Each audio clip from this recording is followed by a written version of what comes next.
하나님 말씀 에베소서 1장 1절 되겠습니다. 하나님의 뜻으로 말미암아 그리스도 예수의 사도된 바울은 에베소에 있는 성도들과 그리스도 예수 안에 있는 신실한 자들에게 편지하노니. 오늘부터 우리가 에베소서를 보고자 합니다. 어저께까지 골로새서를 봤죠. 골로새서는 그 라오디게와 히에라볼리 교회도 같이 회람할 수 있도록 사도 바울이 배려해서 이 신생 교회들을 생각해서 써여진 그 편지고요. 이제 그 편지를 쓰면서 사도 바울이 이 골로새 성도들에게 라오디게아로부터 온 편지를 너희가 읽으라고. 그 학자들은 대부분 이 편지가 에베소서일 것이다라고 얘기를 했고, 또 이 골로새 성도들에게는, 그 교회에게는 내가 지금 너희에게 준 이 편지를 라오디게아와 교환해서 읽어보라고 이렇게 권했던 것이죠. 그래서 에베소서는 처음부터 회람용으로 이렇게 지어진 편지일 거라고. 그래서 그때 새롭게 사도 바울 사역을 통해서 이게 설립된 그 교회들에게 모든 사람들이 기독교가 무엇인지, 어떤 우리가 구원을 받고 어떻게 우리가 살아야 될지를 이게 적어준, 지금 갓 태어난 신생 교회들을 향해서 교훈용으로, 그 다음에 격려용으로 지어진 편지인 것을 알 수가 있는 것입니다.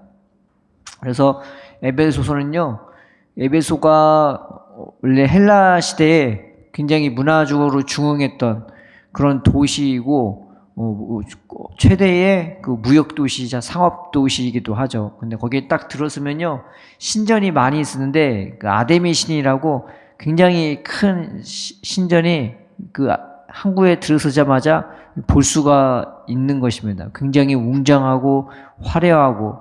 근데 그 신전들에서 뭘 하냐, 수백 명의 여성 사제가 있어갖고 거기에서 이제 통용이 된 거예요. 그 창기 문화가. 예배 드리고 나서 그 우상 예배를 드리고 나서 또 이제 혼음을 하는 그런 일들이 벌어지는 굉장히 문란한 도시가 바로 에베소 교회가 되는, 문란한 도시가 바로 에베소 도시가 되는 것입니다. 사도 바울이 거기에 들어가서 복음을 증거했던 것이죠. 근데 거기는 이 돈 많고 문란한 도시이기도 하지만은 여러 가지 학자들도 와갖고 자기들의 말을 하고 그렇게 서로 자기의 사상을 주거니 받거니 하는 도시이기도 하고죠. 그러니까 사도 바울이 복음을 증거를 했을 때 정말 복음을 증거하기 합당한 도시인가라는 생각이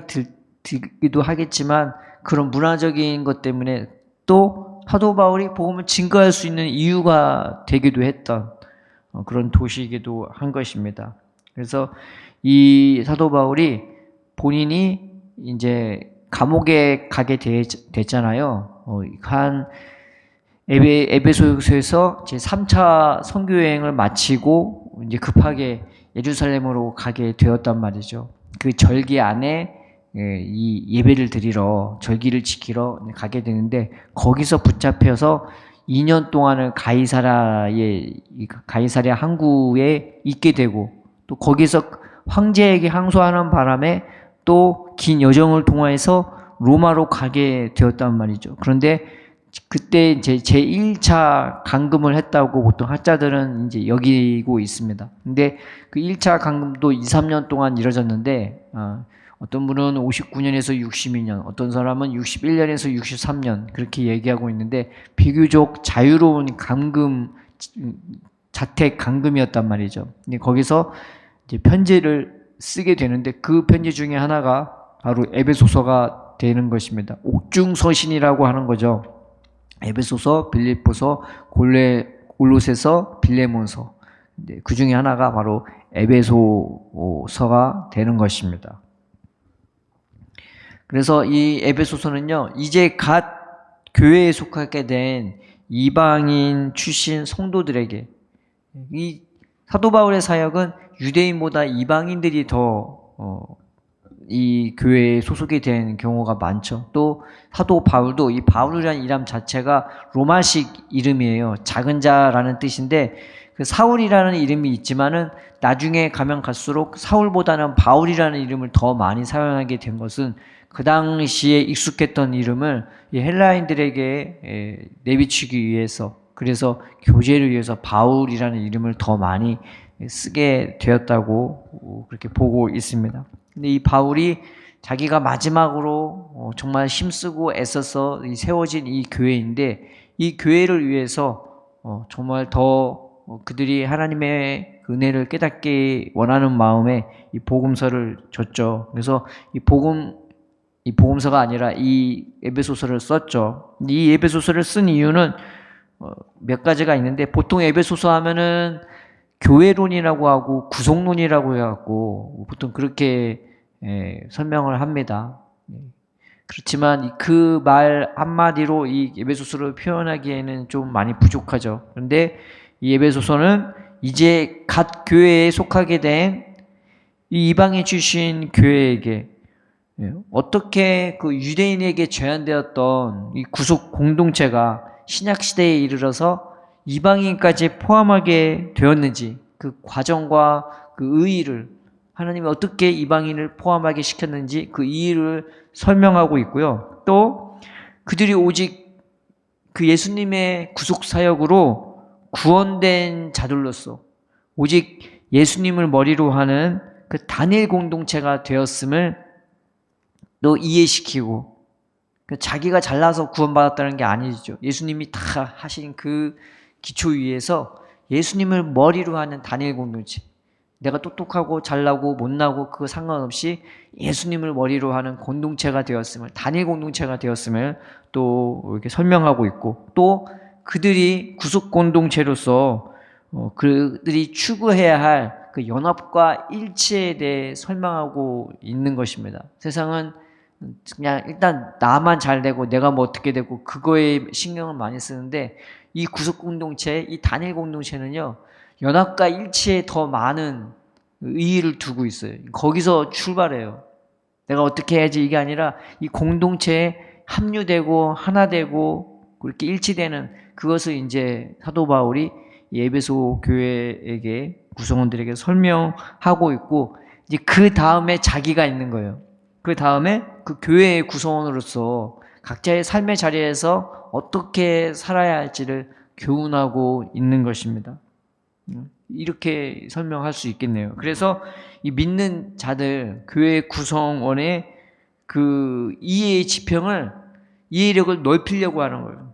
그 넓혀서 우리를 향한, 한마디로 표현하면 우리를 향한 하나님의 구원 계획의 그 목적이 무엇인지, 그리고 그것을 하나님이 어떻게 하루하루 우리를 성취해 나가시며 그 구원 계획에 맞게 우리를 인도해 주시는지, 이제 그거를 설명하고 있고, 그것을 바탕으로 우리가 성장하고 성숙하기를 바라면서 이 서신을 작성하게 된 것입니다.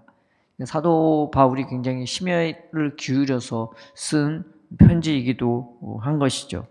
이거 먼저 1절을 한 절씩 찾아보는데, 오늘은 1절만 우리가 말씀을 듣고자 합니다. 1절 보면은요, 이렇게 나와 있어요. 하나님의 뜻으로 말미암아 그리스도 예수의 사도된 바울은. 이 에베소서의 특징이 뭐냐? 인사말과 그 끝맺은 말이 되게 짧아요. 왜 짧냐?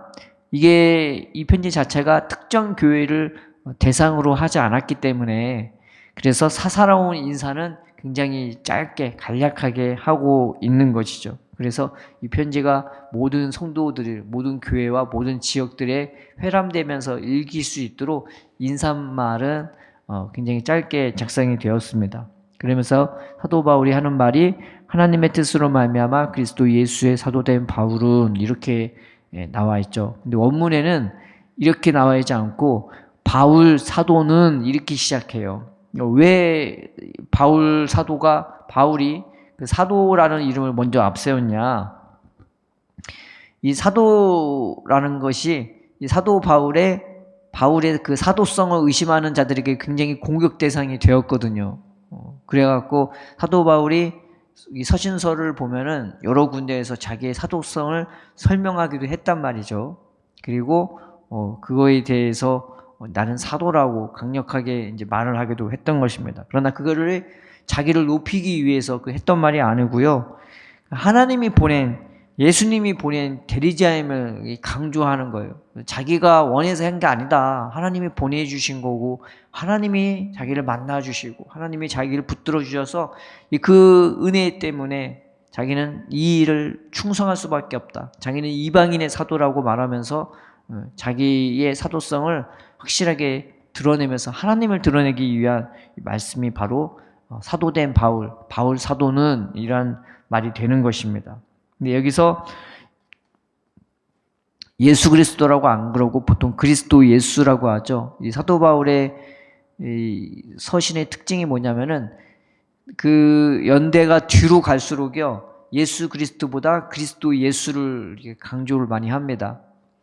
왜 이 단어 순서가 이 차이가 나고 이게 분별을 하냐면요. 예수 그리스도 하면은 예수님의 인성을 더 많이 드러야 할 때 그렇게 보통 쓰기도 하고요. 근데 그리스도 예수 하면 예수님의 신성을 나타날 때 그리스도 예수라고 설명을 합니다. 그런데 이게 뭔 차이야? 라고 우리는 보통 이해할 수 있겠죠. 뭐 인성이든 신성이든 그게 우리한테 뭔 큰 의미가 있을까라고 하는데 예수님의 인성을 드러날 때는 예수님의 그 사랑의 그 깊이, 인간다움, 우리를 향한 치근히 여기는 마음, 그거를 그 깊이를 드러낼 때 예수님의 인성을 드러내기도 하지만 이 신성을 드러날 때는 정말로 이게 예수님을 볼 때 우리 나타나는 반응이 굉장히 이게 충만하고 기이하고 그 인간의 깊이를 너무나 초월할 때 그 예수님에 대해 경탄할 수밖에 없고 이래서 예수님이 진짜 구원자구나 깨달을 수밖에 없을 때 인간의 생각과 마음을 초월해서 역시 예수님은 하나님이시구나 하나님이 보낸 자가 맞구나 라고 경탄하게 됐을 때 이 그리스도를 많이 쓰는 것이죠. 그래서 우리가 어떤 사람의 이름을 말할 때 그 사람에 대해서 말하기도 하지만 뒤에다 어떤 직분이나 호칭을 붙일 때가 있단 말이에요. 그 호칭을 왜 붙이겠어요?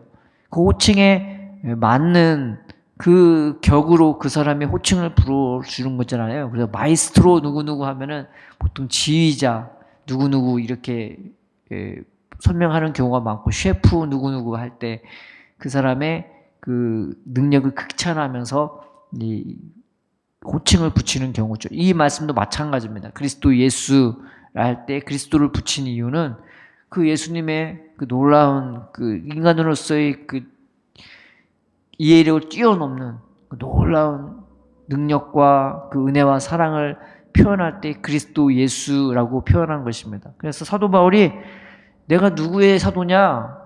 그리스도 예수의 사도라는 거예요. 보통 사도라는 말은 예수님과 함께 있거나 그리고 예수님이 임명하고 예수님이 보낸 자들, 자신의 복음을 증거하기 위해서 예수님이 보낸 자들을 사도라고 한단 말이죠. 그런데 성경에 보면은 예수님의 12 제자 외에 이 바울과 바나바도 사도로 불리고요. 예수님의 그 형제된 야고보도 사도로 불리는 것입니다. 근데 이 사도 바울이 자신도 예수 그리스도의 사도라고 예수님이 만나주셨고 또 임명해 주셨고 또 이방인들에게 자기를 보냈다고 하면서 자신을 그리스도 예수의 사도라고 말하고 있는 것입니다. 또 하나 거기다 뒤에 또 덧붙이죠. 뭘 덧붙이냐면 하나님의 뜻으로 말미암아 그리스도 예수의 사도된 바울이라고 나와 있습니다. 근데 이 뜻이 뭐냐? 이 뜻이라는 말이 델레마라는 헬라어인데 이게 그냥 뜻이 아니라 그 기쁨으로 설정한 그 목적 그리고 성취하고자 하는 그 계획을 이 뜻이라고 얘기하는 겁니다. 그러니까 이 바울이 사도가 된 거는 본인 뜻과 본인 계획, 본인의 의지, 본인이 어떤 기대하는 마음으로 이 사도가 된 것이 아니라 하나님이 애초에 그렇게 계획하셨고 그리고 하나님이 그 기쁜 뜻을 따라 그 기쁜 그 마음을 따라서 기대하는 마음으로 이 사도 바울에게 이 사도 직분을 바울에게 사도 직분을 이제 준 것이죠. 우리 인생도 마찬가지인 거죠. 내가 내 마음대로 이 땅에 보내진 인생이 아니라 하나님의 그 기쁨에 따라서, 하나님의 뜻에 따라, 하나님의 목적에 따라서, 하나님의 그 계획에 따라 이 땅에 보내진 것을 이 말씀을 통해서 우리가 살펴볼 수가 있는 것입니다. 또 하나 뒤에 뭐라고 나와 있냐면은 하나님의 뜻으로 말미암아 그리스도 예수의 사도된 바울은 에베소에 있는 성도들과 그리스도 예수 안에 있는 신실한 자들에게 편지하노니, 이 말이 이 번역이 좀 뒷부분이 이상해요. 그래서 에베소에 있는 성도들과 그리스도 예수 안에 있는 신실한 자들이 마치 다른 대상인 것처럼 이게 번역이 되어 있는데 이 번역이 좀 잘못되어 있습니다. 골로새서 1장 2절에도 이 비슷한 문체가 있는데 거기서는 번역이 잘 되었거든요. 근데 여기서는 번역이 이상해요. 그래서 이거를 다시 제대로 번역을 해갖고 설명하자면은 예수 그리스도 안에서 신실하고 에베소에 있는 성도들에게라고 이게 번역하는 게 더 적합합니다. 따로따로가 아니에요. 에베소에 있는 그리스도 예수 안에 있는 신실한 자들에게 이렇게 번역이 되어 있는 게 더 합당합니다. 그래서 공동 번역에서는 뭐라고 번역했냐? 그리스도 예수를 진실하게 믿는 성도들에게 이렇게 한 부류로 이렇게 번역을 하고 있는 것입니다. 여기서 우리가 알 수 있는 것은 교회는요, 세상을 떠나 존재하는 이 공동체가 아니라는 거예요. 세상 가운데서 그 안에서 살면서 존재하는 게 바로 이 교회예요. 교회가 세상을 등지고 가끔 보면은 이상한 교회 있잖아요. 어디 멀리 떠나가고 짐 다 팔고 집도 팔고 땅도 팔고 직장도 때려치고 그 돈을 다 선교단체에 기부하고 나서 그 선교단체가 정한 어떤 한 지역에 가서 거기서만 그냥 박혀갖고 살아있는, 그 사는 공동체 생활을 하는, 그리고 세상은 등지고 살아가는 그런 좀 이상한 교리를 가지고 섬기는 교회가 있는데, 그러나 교회는 세상 가운데서 존재하라고 하나님이 우리를 그렇게 불러주신 것입니다. 세상과 등지라고 부르신 게 아니라 세상 가운데서 빛을 발하라고 우리를 부르신 공동체예요. 그래서 에베소에 있는 성도가 되는 거예요. 또 하나는, 그렇지만 교회는 예수님을 떠나서는 더더욱 존재의 가치가 없어지는 게 바로 교회인 겁니다. 교회가 되는 것은 세상 가운데서 예수님 안에 있을 때, 그 예수님으로 붙들려 있을 때, 예수님으로 말미암아 살 때 교회가 될 수 있는 것입니다. 그래서 이것이 우리에게 뭘 시사하고 있냐면, 내가 그리스도인으로서 이 세상에 살면서 내가 어떻게 살아가야 할지 끊임없이 고민하고 기도하고, 그리고 거기서 스스로를 확증하면서 우리가 믿음으로 살아가야 되는 것이죠. 우리가 그런 존재들인 것입니다. 우리 교회라는 공동체는 결단코 세상을 떠나서도 존재할 수 없는 거지만, 반대로 예수님 안에 거하고 있지 않으면서도 세상에 존재할 수 있는 공동체가 아닌 것입니다.